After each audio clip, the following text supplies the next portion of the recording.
how's everybody doing? It's Craig here again. I kind of hope the fan that I'm running doesn't drown out what I'm talking about.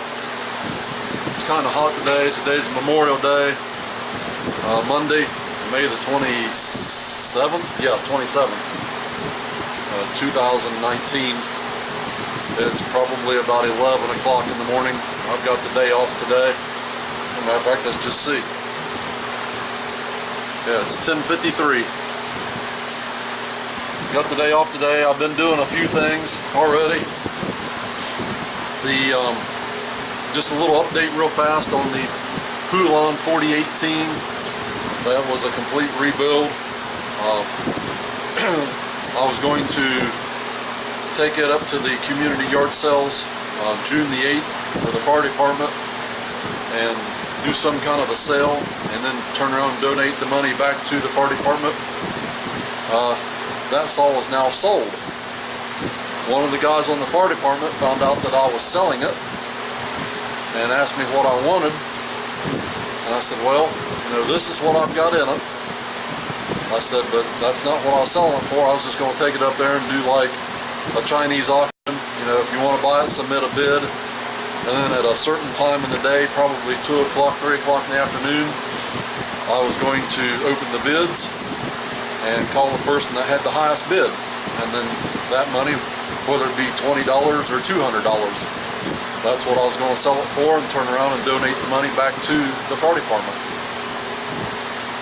Granted, don't believe I'd ever got $200 out of it, but like I said, one of my buddies on the fire department, one of the members, he decided he wanted it, so he said, well, I'll just give you $100 for it right now. And I thought, well, that's probably more than what I'm going to get out of it if I just take it up there and try to sell it. I figured probably somewhere around $40 if I tried to sell it. So it's working out good for everybody. He gets a saw. He's just going to use it a few times a year, just a typical homeowner. He said he's got stuff probably 6, 8, maybe 10 inches in diameter that he's got to trim up once or twice a year. So that saw will make a nice saw for him. So I cleaned it up, touched the chain up a little bit, run it just a little bit more just to make sure. Got it all fine-tuned for him. Should make him a good saw for quite a while, especially after I took the catalytic converter part of the muffler out of it, gutted it, and opened it up and let it breathe a little bit. So anyway, but now, what you're looking at here, I just can't seem to stay away from these Poulans. Another buddy of mine at work, Anthony, he said, hey, I hear you work on chainsaws and stuff, and I said, yeah. He says, well, I got this Poulan, and I thought, oh, okay, here we go. He says, it leaks gas real bad. So I said, okay, bring it in, I'll look at it. Well, this is a Poulan 2520, 2.5 cubic inches. I'm probably going to assume that this is a 50cc. I'm not familiar with this actual saw.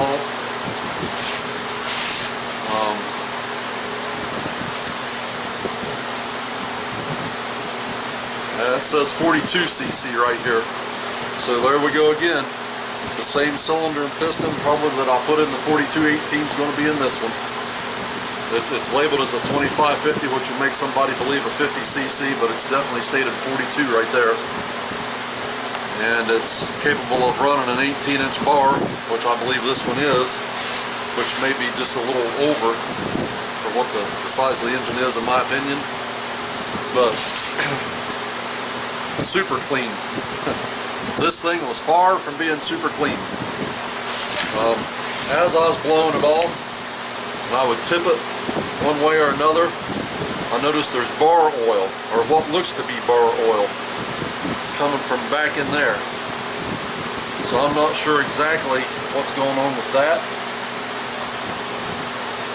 I'll have to investigate that a little bit, but I assume that the gas leakage was probably from the fuel lines where they went into the tank, had probably shrunk, and when he fills it up and tips it sideways, that's probably what's causing the gas to leak out. Wrong one.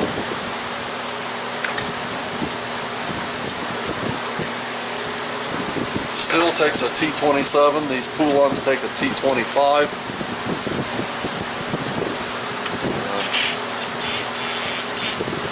I don't know if you can see that, but it says T25 right there.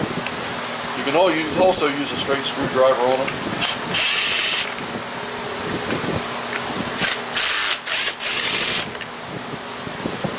I've got my clutch set down on number 3, so it's not got a lot of torque on it. That's why it's slipping or rattling.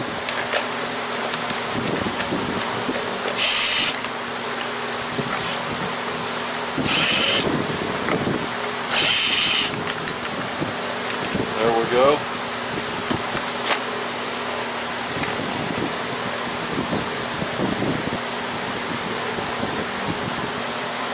Filter isn't too awful bad.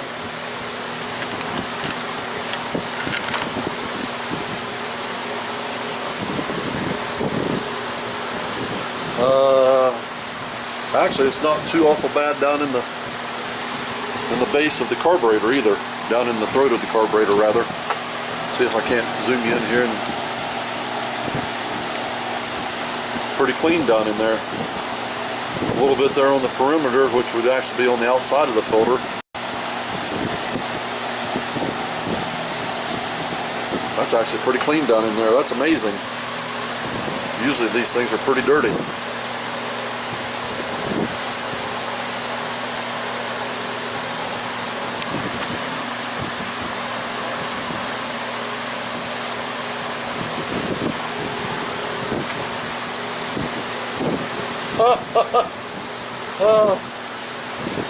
Well, see that? That carburetor, the whole manifold, is about ready to fall off this saw. Let me get this thing around here a little bit so you can see this. Zoom in here a little bit for you. Look at that. I'm not saying that's where the gas leakage was coming from, but if this saw didn't run, I'd say that's probably a big reason right there. Zoom you back out now. Oop, wrong way. So, there's issue number 2. Loose carburetor. Issue number 1 was the bar oil running out when I tipped it over. Yeah, the nuts for the carburetor for the air box are tight.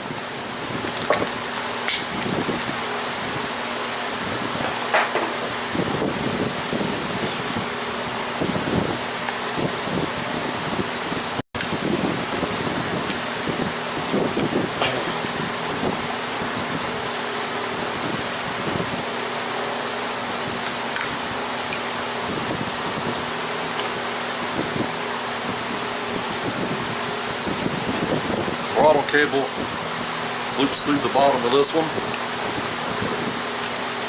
So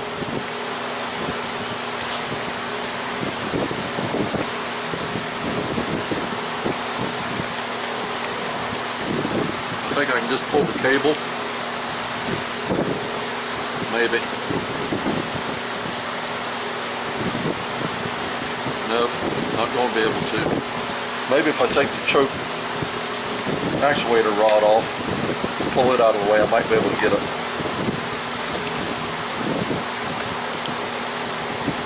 There we go. So you can remove the air box just by removing the choke actuator rod. Gives you plenty of room to get down in there and get that undone.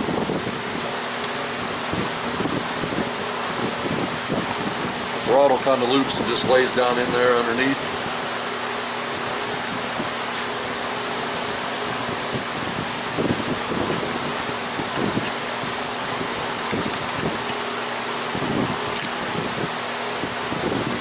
Throttle cable unhooked itself. Well, probably right here was something. That fuel line is hard, it's already broke. And I just broke the other side and dropped the carburetor on the floor. broke right where it went onto the primer bulb. Them fuel lines they're hard and brittle.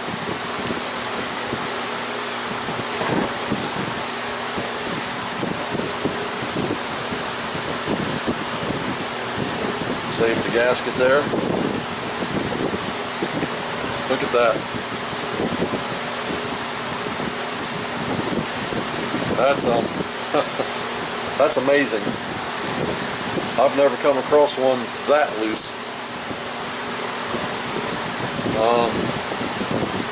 Right here was probably why it was leaking gas. The hose that went from the primer bulb back into the tank, it was just laying out on top, and it just fell off the primer bulb. But you can see that's rotten, it's already broke. So that's where the gas is coming from. I don't even know if this thing has spark. Spark plug's tight.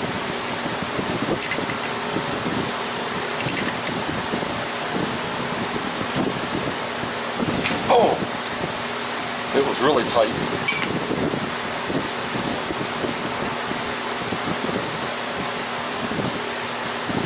Looks like it's pretty decent shape. Looks like it's been running a little fat. It's got a CJ7Y Champion in it.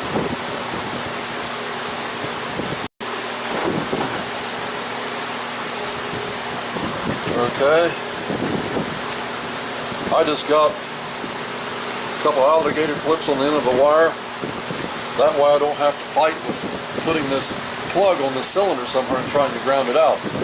All I have to do is just give me a nice clip on it somewhere, and no matter where this plug lays, if it's got spark, if it's got fire, it'll spark now. Turn this around where I can see it.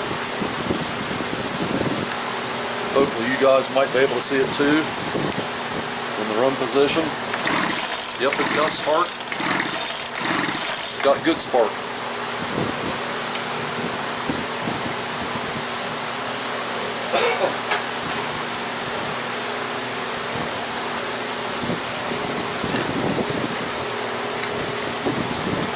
I didn't even try to pull it over. I don't. Well, it's not the best in the world, but it's not too awful bad. Let's just do a compression test real fast.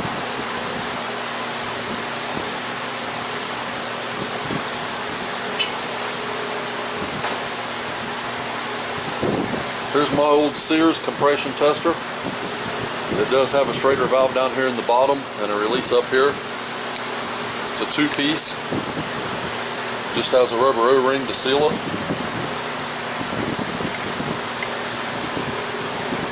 I've had this since probably about the 1980s. We won't have to worry about opening the throttle because the throttle's already open. And that's something that I do whenever I do a compression test. I always have the throttle wide open. That way it gets as much air into it as it wants.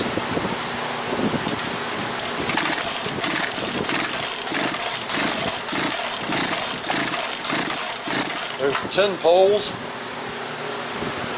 Got about 140 pounds of compression. Hope you can see that. Right at 140, probably about 138. So the little saw is actually not too awful bad for what it is. It's probably got a crap ton of squish.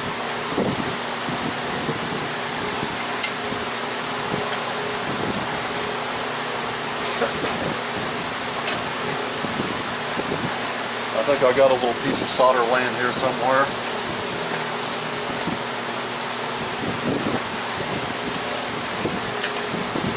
Well, I did have. I'll probably throw it away. So we'll just got a new piece of solder.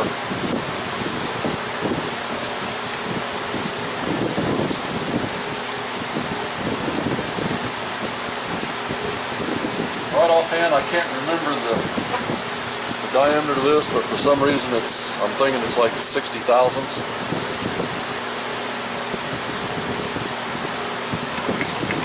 Well,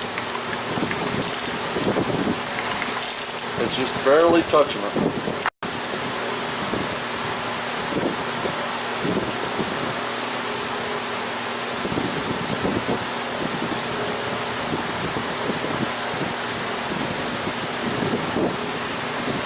We're up against the cylinder wall.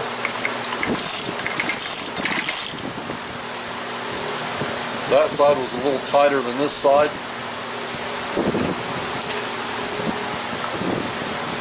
Might have a little carbon buildup. We'll do a Borescope on it here at some point.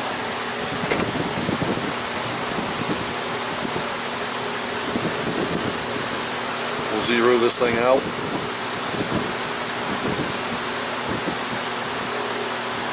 Let's clean the dirt off of it there.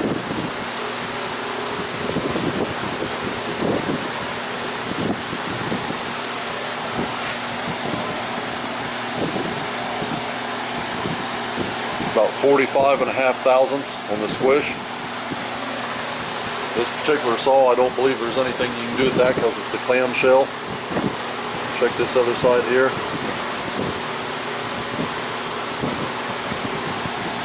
On this side, on the flywheel side, we're about 58 thousandths. So there's probably some carbon buildup in there.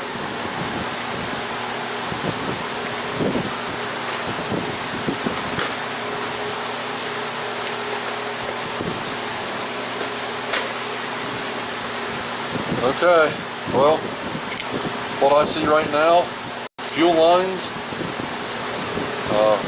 tighten up the manifold, may even need a gasket in behind there. Investigate the oil leak, the bar oil leak, and I'm going to go ahead and pull the muffler off of it. We're going to do a pressure vacuum test on this saw. While I've got the muffler off, we'll go ahead and do the Borescope. Look inside, see if it's got any issues inside. So I'm not going to bore everybody taking everything apart here, getting ready. So when I'm ready to do some more, I'll come back. See you in just a little bit. Okay, got the muffler off, got the carb manifold off. I think the oil, bar oil, is coming from down in there from the backside of the oil pump, laying down in that bottom. But here's the cylinder on the exhaust side. Looks really good. No scoring at all on that piston. Turn it around to the intake side. Don't know if you'll be able to see that.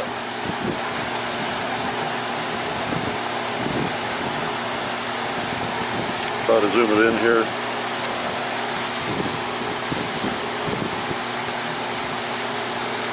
Get everything out of the way there so maybe you can see it.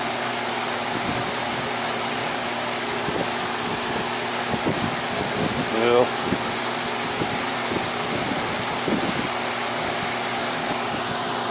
Try to get it to focus here. There we go. There's the intake side. Again, no scoring at all on it.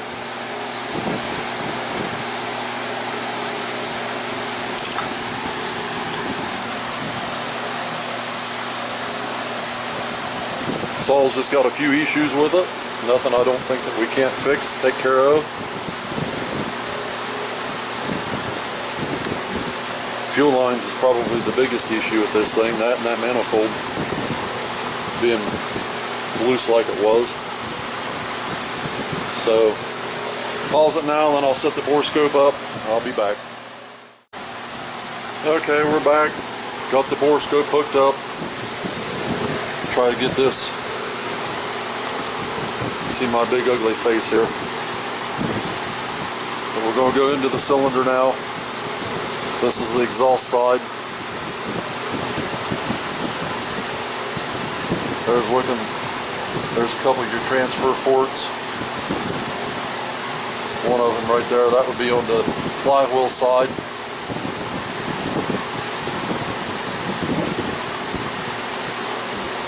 That's one over here on the PTO side, that's a transfer port. Looks really clean in there.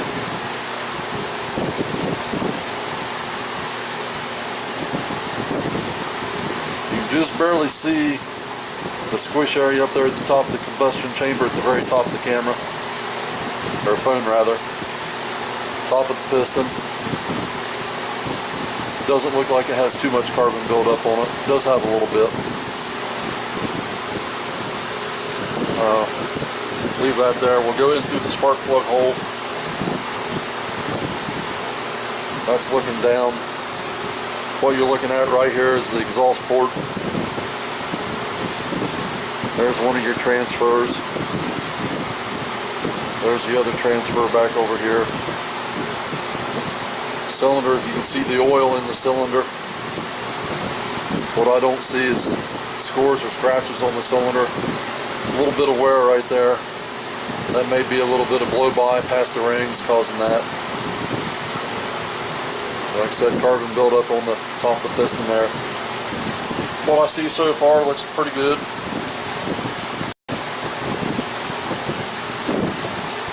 Come in through the intake side. We're just going to look down inside the crankcase now.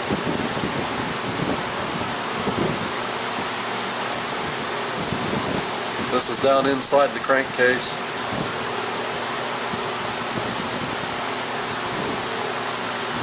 You're not going to see a whole lot.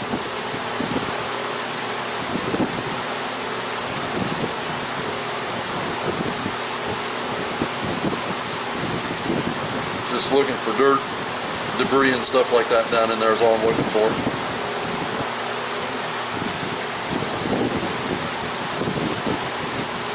There's the piston.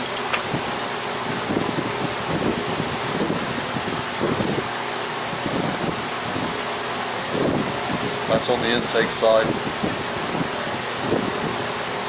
So, okay.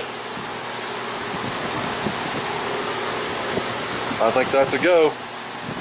So, like I said, I think the bar leak oil, or bar oil leak, is coming from right down in there. There's oil laying down in underneath. That's the back side of the oil pump. So there's probably a seal. I'm not sure how this one's actually sealed up, if it's got like a little rubber hose or if it's got little rubber O-ring seals in it. So I'll have to take that apart and check that out. So next thing I'm going to do is a pressure vacuum test on it. So I'll get that all set up. I'll be back. Okay, we're back. What you see here is a disassembled or a broken engine here. I was hooking up my pressure tester, my pressure vac tester, and I had an issue getting the intake manifold block sealed. I got that sealed, then it was leaking behind the muffler, so I got that sealed. And what I thought was coming from underneath the muffler here was actually, I think, coming from the base. So I decided I couldn't get it to stop, so I decided to go ahead and take the engine out to see exactly where it was coming from with a little soapy water. So took everything apart, and as I went to try to lift the engine up out of the cradle right here, it separated. So I didn't have much of a choice at that point to go ahead and pull it on apart, and I'm glad I did, because there ain't nothing. Yeah, maybe there is a gasket there, but you can see that right there, this is all dry. But you can see right there how that's wet and black. That's been leaking right there. Probably from the heat of the muffler. There is a gasket on there, I do believe. Yeah, there is a gasket on there. But also, I'm glad I took it apart, or it broke apart. Look at the debris down in the bottom of that crankcase. So, I am glad I took this thing, or pulled it apart. Now I can clean it up. The seals here,